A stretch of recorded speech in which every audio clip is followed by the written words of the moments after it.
Welcome to Be Awesome and Don't Suck. Glad you are here this week. It's been quite an eventful full week. There's been just tons happening in life over the last few days, since last Thursday, since last time I sat down to record. A lot of things that are great, a lot of things that are hard, but that's life. Life is full of good things. Life is full of hard things. Beauty and ugliness kind of go hand in hand. Am I right? Hopefully as you spend a little bit of time with me today, either listening to the podcast or maybe you're watching this on YouTube or whatever. But I hope that this time will make you think. I hope it'll challenge you. I hope that you might even be encouraged a little bit. I don't know. But either way, I really do want you to think about some things. We are coming here to the end of October. Well, we're smack in the middle of October, but it feels like we're coming to the end of October, which means that we are coming right up on Election Day. And it is about this time every year, rolling into November 6th, that, or the first Tuesday in November, I guess it's not always November 6th, but it's that time of year where I almost always reshare a piece that I wrote on having kind political debate or conversation. And the reason is because I scroll through my Facebook feed and or my Twitter feed, and all I see is screeching. People who are conservatives, people who are liberals, they're screaming about everything. And the Christians in my feed are, you can't be a moral follower of Jesus if you follow X political party. And I see that.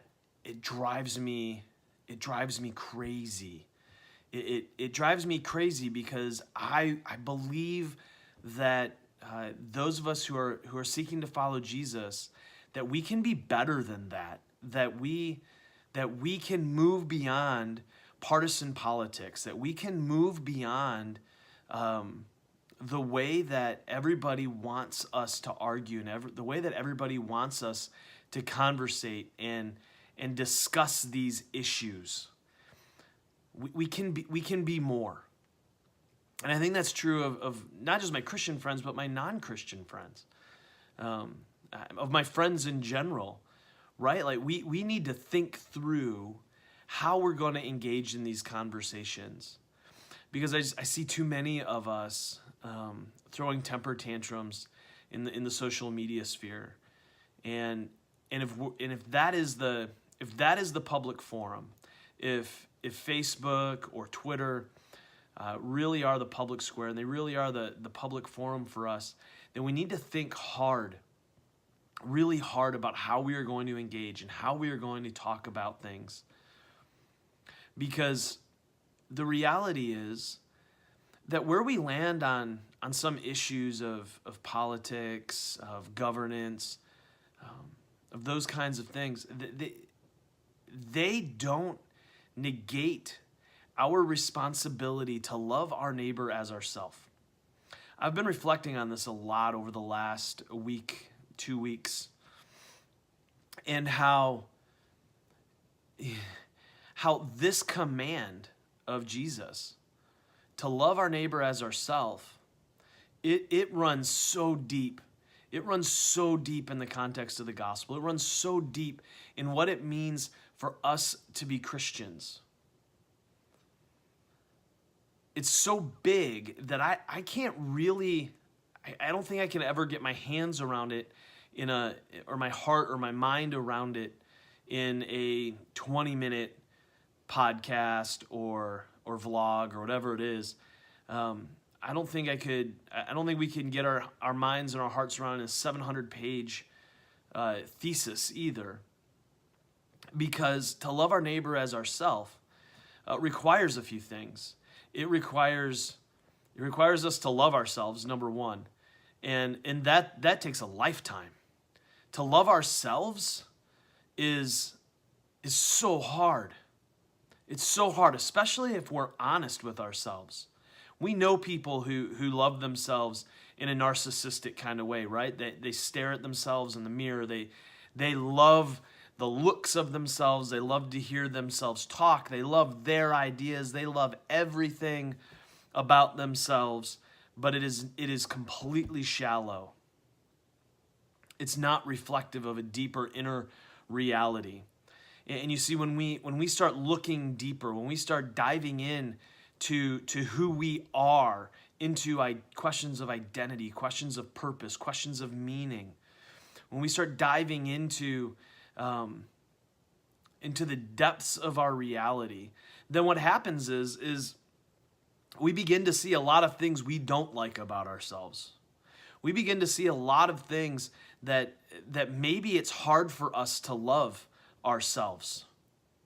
I've got some friends who always speak down about themselves. They never say kind things about themselves. When they don't receive compliments, they refuse to receive a compliment. Think about that for a minute.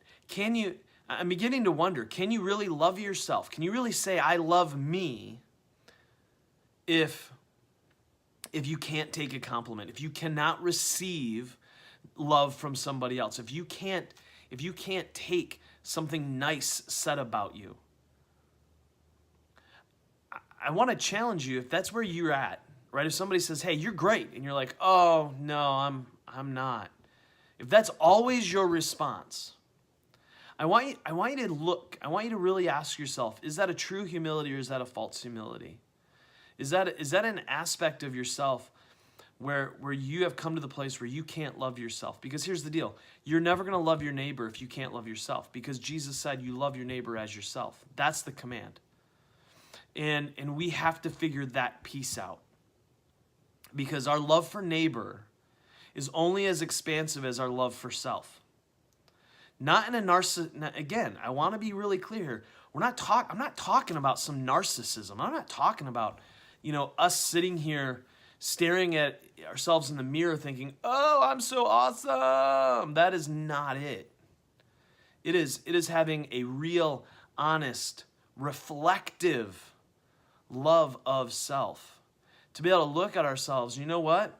And to be able to say, yeah, I have value.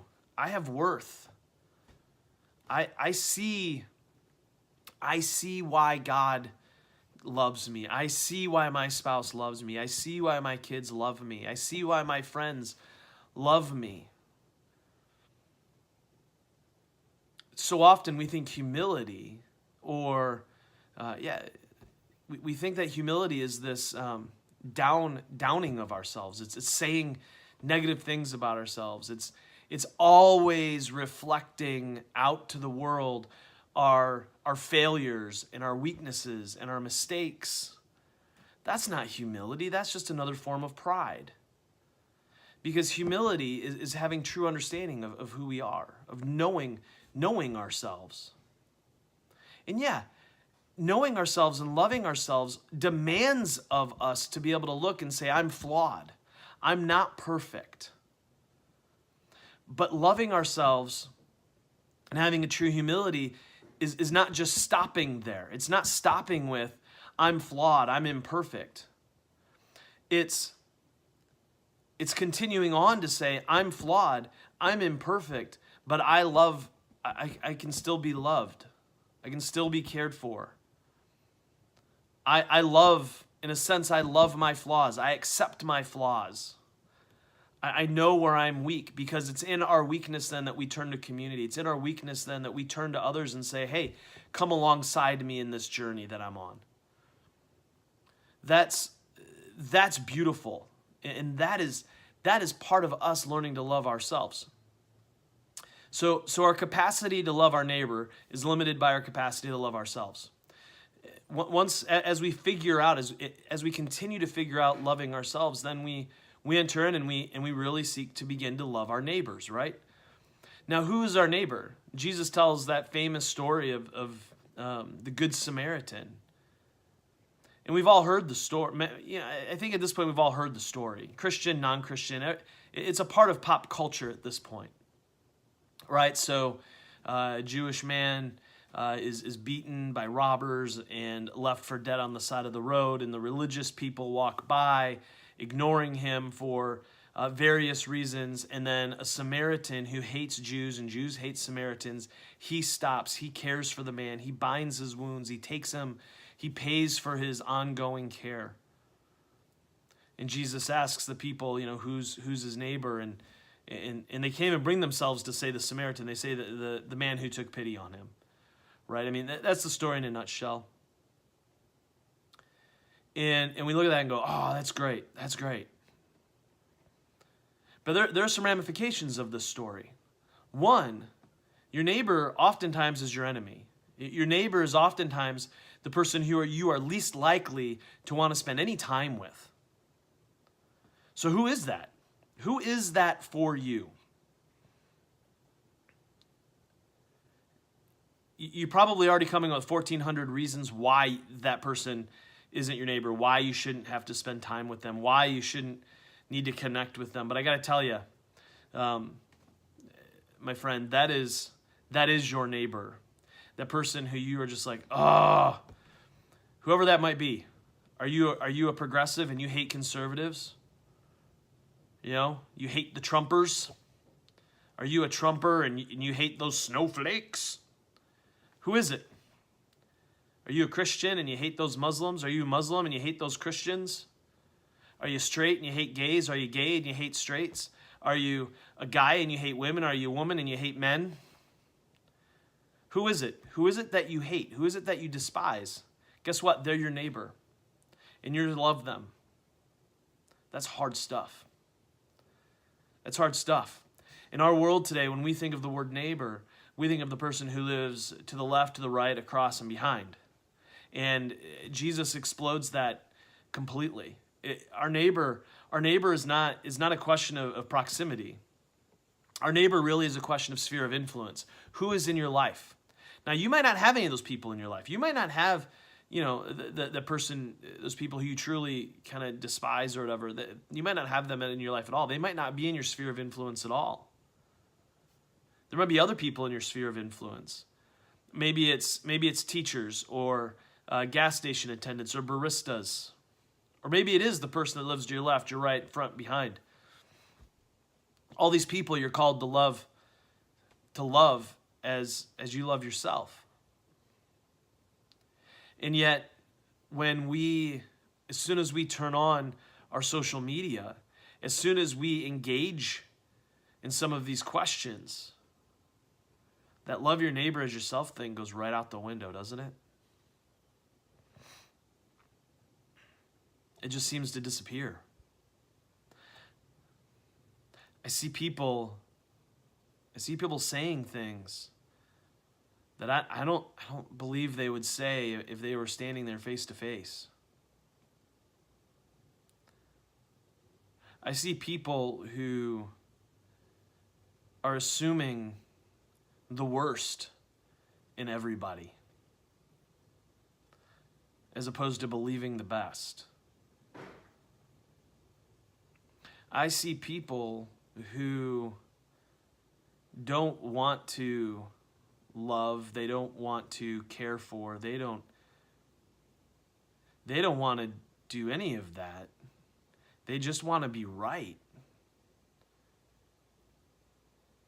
You know, as we go through this whole political season now, as we full on engage and enter into this whole thing, we have to engage with kindness. We have to enter in with kindness.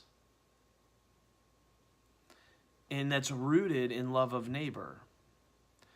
Which is rooted in love of self. You see, all this is tied together. right? If we're going to say that we love our neighbor as we love ourselves, if we are going to walk down this road that Jesus commanded us to, my friends, we can't separate. We can't separate these things out.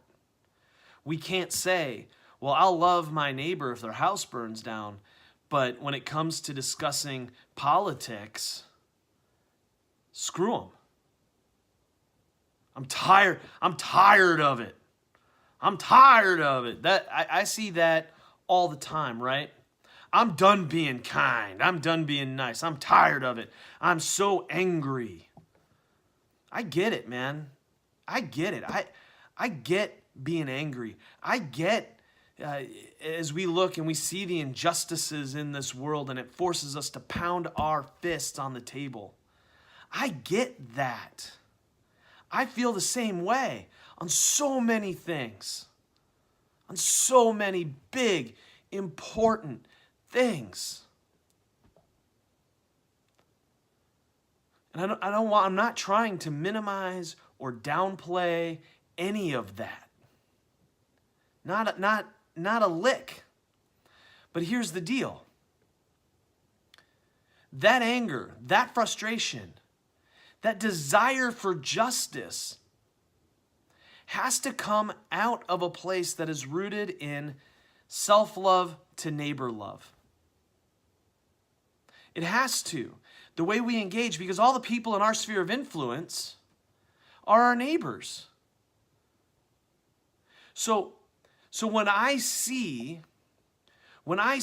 anger, when I see hatred, when I see people just throwing nastiness out at one another, what I'm seeing are people who don't love themselves. It is a reflection of you.